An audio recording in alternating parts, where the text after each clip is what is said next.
Hi friends, this is Bani and welcome to my channel. বন্ধুরা, আজকে আমার কাছে একটা দারুণ টপিক আছে। আজকে আমরা শিখব who all, what all, where all এগুলোর ব্যবহার। আমার মনে হয় এগুলোর ব্যবহার তোমরা অনেকেই জানো না। দেখো, বাংলায় যখন আমরা জিজ্ঞাসা করি তুমি বাজার থেকে কি কিনেছিলে, তখন আমরা খুব সহজেই সেন্টেন্সটাকে ট্রান্সলেট করে ফেলি। কিন্তু যদি আমরা বলি বাজার থেকে তুমি কি কি কিনেছিলে, তখন কিন্তু আমরা কনফিউজড হয়ে যাই যে কি কির অর্থে আমরা সেন্টেন্সে কি বলতে পারি, অর্থাৎ সেন্টেন্সটাকে আমরা ঠিক কিভাবে সাজাতে পারি। যখন আমাদের বলতে হবে আজকে তুমি কোথায় গিয়েছিলে, তখন কিন্তু খুব সহজেই আমরা সেন্টেন্সটাকে ট্রান্সলেট করে ফেলি। কিন্তু যদি আমরা বলি আজকে তুমি কোথায় কোথায় গিয়েছিলে, তখনই কিন্তু আমরা আটকে যাই। সেন্টেন্সটাকে আমরা ঠিক কিভাবে তৈরি করব। তো আজকে আমি এই টপিকটাই নিয়ে এসেছি। আজকের পরে এই ধরনের সেন্টেন্স তৈরি করতে তোমরা আর আটকে যাবে না। আজকের পরে এই ধরনের সেন্টেন্সে তোমাদের কোনো রকম কনফিউশন থাকবে না। তো তোমরা বুঝতে পারছো আজকের ভিডিওটা কতটা ইম্পর্ট্যান্ট। তোমরা কোথাও যাবে না, আমার সাথে ভিডিওটা একদম শেষ পর্যন্ত থাকবে। যারা চ্যানেলে নতুন অর্থাৎ প্রথম আমার ভিডিও দেখছো, তারা প্লিজ চ্যানেলটাকে সাবস্ক্রাইব করে নিও। তাহলে যখনই আমি ভিডিও আপলোড করব তোমরা নোটিফিকেশন পেয়ে যাবে। তো আর দেরি না করে চলো শুরু করা যাক আজকের ভিডিও। দেখো, যদি আমি বলি তুমি বাজার থেকে কি কিনেছিলে, খুব সহজেই আমরা বলতে পারি what did you buy from the market. What did you buy from the market. কিন্তু যদি আমি বলি তুমি বাজার থেকে কি কি কিনেছিলে, তাহলে সেন্টেন্সটাকে আমরা কিভাবে তৈরি করতে পারি? তখন আমরা বলবো what all did you buy from the market. What all did you buy from the market. দেখো, এখানে আমরা অলের ব্যবহার হোয়াট এর সাথে করছি, এটা বলতে যে কি কি কিনেছিলেন। দেখো, সেন্টেন্সে আমরা যখন এই স্ট্রাকচারটা ব্যবহার করব, সেন্টেন্সটা কিন্তু ইনফর্মাল হবে। অর্থাৎ ফর্মাল সেন্টেন্সে আমরা এরকম স্ট্রাকচার ব্যবহার করি না। আর সেন্টেন্সের স্ট্রাকচারটা তোমরা ভালোভাবে দেখে নাও। What all did you buy from the market. দেখো, সেন্টেন্সে আমরা ডিড কে হোয়াট অল এর পরে রেখেছি, কারণ সেন্টেন্সটা কিন্তু ইন্টারোগেটিভ সেন্টেন্স। আর ইন্টারোগেটিভ সেন্টেন্সে আমরা সবসময় হেল্পিং ভার্বকে আগে নিয়ে আসি। তো তোমরা বুঝতে পারছো এই স্ট্রাকচারে আমরা সেন্টেন্সটাকে তৈরি করব। আরো কিছু সেন্টেন্স দেখি যার মধ্যে দিয়ে আমরা আরো ভালো করে ব্যাপারটাকে বুঝতে পারবো। এই প্রকল্পটির জন্য তোমার কি কি দরকার? What all do you need for the project.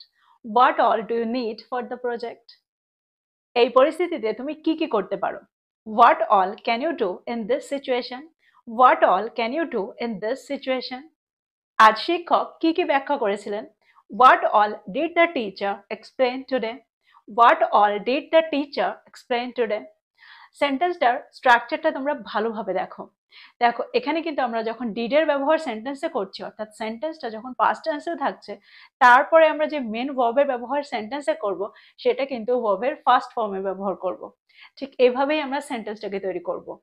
তো এই সেন্টেন্সগুলোর মধ্যে দিয়ে আমার মনে হয় তোমরা বুঝতে পারলে সেন্টেন্সে যখন আমরা কি কি বোঝাবো, অর্থাৎ একের বেশি বোঝাবো, তখন আমরা সেন্টেন্সে হোয়াট অল এর ব্যবহার করতে পারি। এবার আমরা দেখবো এর পরেরটা।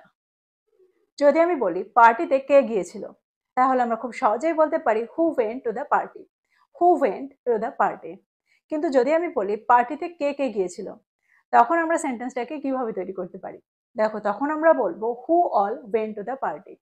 হু all went to the party. Meeting এ কে কে যোগ দিচ্ছেন? Who all are attending the meeting. Who all are attending the meeting. অনুষ্ঠানটিতে কে কে আমন্ত্রিত ছিল? Who all were invited to the event. Who all were invited to the event. তোমার সিদ্ধান্তে কে কে সমর্থন করেছিল? Who all supported your decision. Who all supported your decision. তো তোমরা বুঝতে পারছো সেন্টেন্সে যখন আমরা কে কে অর্থাৎ একের অধিক এরকম প্রশ্ন করব, কে কে গিয়েছিল, কে কে অনুষ্ঠানটিতে আসছে, এরকম অর্থে আমরা সেন্টেন্সে হু অল এর ব্যবহার করব। এবার আমরা দেখবো এর পরেরটা। পরেরটা হলো কোথায় কোথায়। দেখো, যদি আমি জিজ্ঞাসা করি তুমি কোথায় যেতে চাও, তাহলে আমরা খুব সহজেই এই সেন্টেন্সটাকে ট্রান্সলেট করে ফেলবো। Where do you want to go. Where do you want to go. কিন্তু যদি আমি বলি তুমি কোথায় কোথায় যেতে চাও, তাহলে আমরা সেন্টেন্সটাকে কিভাবে তৈরি করব? তখনও কিন্তু আমরা সেন্টেন্সে ওয়্যার এর পরে অল এর ব্যবহার করব। তাহলে সেন্টেন্সটা কি হবে? Where all do you want to go. Where all do you want to go. যদি আমি বলি গত বছর তুমি কোথায় কোথায় ভ্রমণ করেছিলে, where all did you travel last year? where all did you travel last year? তুমি ছুটিতে কোথায় কোথায় যেতে চাও? where all do you want to go for vacation? where all do you want to go for vacation? যদি আমি বলি তুমি গতকাল কোথায় গিয়েছিলে, where did you go yesterday? কিন্তু যদি আমি বলি তুমি গতকাল কোথায় কোথায় গিয়েছিলে, তাহলে সেন্টেন্সটা কি হবে? where all did you go yesterday? where all did you go yesterday? পরেরটা হলো when all, যার অর্থ হলো কখন কখন। যখন আমরা বোঝাতে চাইবো কখন, তখন আমরা শুধু when এর ব্যবহার সেন্টেন্সে করব। কিন্তু যখন আমরা বোঝাতে চাইবো কখন কখন, তখন আমরা সেন্টেন্সে when এর সাথে all এর ব্যবহার করতে পারি, অর্থাৎ when all কে সেন্টেন্সে ব্যবহার করতে পারি। এক্সাম্পল দেখো, তুমি কখন কখন এই প্রকল্পটি নিয়ে আলোচনা করার জন্য ফাঁকা আছো? when all are you free to discuss the project? when all are you free to discuss the project? তুমি সাধারণত কখন কখন জিমে যাও? when all do you usually go to the gym? when all do you usually go to the gym? তুমি কখন কখন রিপোর্টটা পাঠাতে পারবে? when all can you send the report? when all can you send the report? তো এই সেন্টেন্সগুলোর মধ্যে দিয়ে আমার মনে হয় তোমরা বুঝতে পারলে সেন্টেন্সে আমরা when all কে কোন অর্থে ব্যবহার করছি। এবার আমরা দেখব এর পরেরটা। দেখো, বাংলায় আমরা প্রায় বলে থাকি তুমি কিভাবে এই ঘরটাকে সাজালে। আমরা এটাও বলে থাকি তুমি কিভাবে কিভাবে এটাকে আয়োজন করলে। অর্থাৎ আমরা শুধু একটা উপায় জানতে চাইছি না, আমরা অনেকগুলো উপায় জানতে চাইছি। অর্থাৎ যেভাবে ব্যাপারটাকে করা হয়েছে আমরা ঠিক সেই ব্যাপারটাকে জানতে চাইছি। আর এরকম অর্থে আমরা সেন্টেন্সে হাউ অল এর ব্যবহার করে থাকি। এক্সাম্পল দেখো, তুমি কিভাবে কিভাবে পরিস্থিতিটাকে সামলেছিলে? How all did you handle the situation? How all did you handle the situation? আমরা কিভাবে কিভাবে আমাদের লক্ষ্যগুলোকে অর্জন করতে পারি? How all can we achieve our goals? How all can we achieve our goals? আমরা কিভাবে কিভাবে আমাদের পণ্যের গুণমান উন্নত করতে পারি? How all can we improve the quality of our products? How all can we improve the quality of our products? পরেরটা হলো which all, যার অর্থ হলো কোন কোন। ফর এক্সাম্পল, মিটিংয়ে কোন কোন বিষয় নিয়ে আলোচনা করা হয়েছিল? Which all topics were discussed in the meeting? Which all topics were discussed in the meeting? আপনি কোন কোন সাবজেক্ট পড়ান? Which all subjects do you teach? Which all subjects do you teach? আপনার কোন কোন বিষয় কঠিন লাগে? Which all subjects do you find difficult? Which all subjects do you find difficult?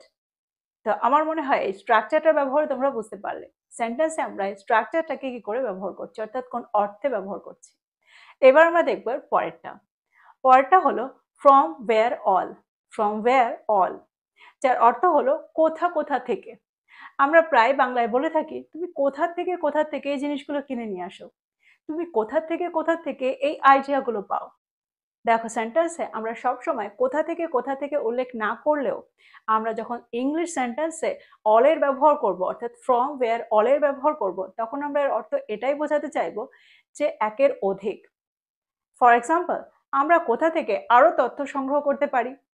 দেখো, এই সেন্টেন্সটাতে আমরা কোথা থেকে দুবারের উল্লেখ করিনি, কিন্তু আমি এটাই বোঝাতে চাইছি একের অধিক জায়গা, অর্থাৎ কোথা থেকে আমরা আরো তথ্য সংগ্রহ করতে পারি। তো ঠিক এই ধরনের অর্থেই কিন্তু আমরা সেন্টেন্সে অল এর ব্যবহার করব, ফ্রম ওয়্যার অল এর ব্যবহার করব। সেন্টেন্সটা কি হবে? From where all can be gather more information. From where all can be gather more information. তুমি কোথা থেকে অনুপ্রেরণা খুঁজে পাও? From where all do you find inspiration? From where all do you find inspiration? পরেরটা হলো with whom all, যার অর্থ হলো কার কার সাথে। দেখো, আমরা যখন সেন্টেন্সে জিজ্ঞাসা করতে চাইবো কার সাথে, তখন আমরা শুধু with whom এর ব্যবহার করতে পারি। কিন্তু যদি আমরা বলি কার কার সাথে, তখনই একমাত্র আমরা with whom all এর ব্যবহার সেন্টেন্সে করব। এক্সাম্পল দেখো, আমরা প্রকল্পটি কার কার সাথে আলোচনা করতে পারি? With whom all can we discuss the project? With whom all can we discuss the project? তুমি কার কার সাথে তোমার পরিকল্পনা শেয়ার করেছিলে? With whom all did you share your plan? With whom all did you share your plan? আপনি এই প্রকল্পে কার কার সাথে কাজ করেছেন? With whom all have you worked on this project? With whom all have you worked on this project? তুমি কার কার সাথে তোমার জন্মদিন উদযাপন করেছিলে? With whom all did you celebrate your birthday? With whom all did you celebrate your birthday? তো তোমরা বুঝতে পারছো সেন্টেন্সে আমরা এই স্ট্রাকচারটাকে কোন অর্থে ব্যবহার করছি।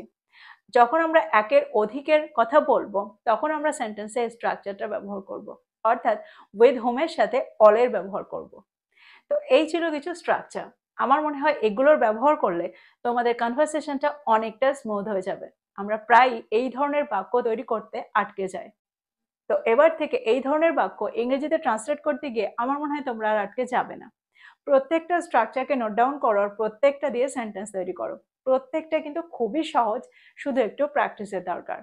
তো এই ছিল আজকের ভিডিও, এই ছিল আজকের টপিক। ভিডিওটা ভালো লাগলে লাইক করতে ভুলে যেও না, বন্ধুদেরকে শেয়ার করো যারা ইংরেজি শিখছে। So this is all about today. I will be back with another video. Till then, take care. Thank you for watching this video. Bye bye.